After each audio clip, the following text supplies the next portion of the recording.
भाई Islamic cultural centre का election इस वक्त चल रहा है और उसके लिए सब लोग मुहिम चला रहे हैं। उसमें जो सदारती उम्मीदवार हैं आरिफ मोहम्मद खान साहब, उनकी पूरी ज़िंदगी इस्लाम के आइली निज़ाम की मुखालफत में गुजरी है।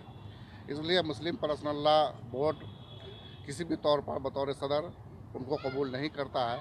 और अगर कोई मेंबर उनकी हिमायत करते हैं या मुस्लिम पर्सनल बोर्ड से वाबस्ता कोई फ़र्द अगर उनकी हिमायत में मुहिम चलाते हैं तो वो उनकी अपनी निजी राय हो सकती है या निजी तौर पर चला सकते हैं, लेकिन मुस्लिम पर्सनल बोर्ड का इससे कोई लेना देना नहीं है।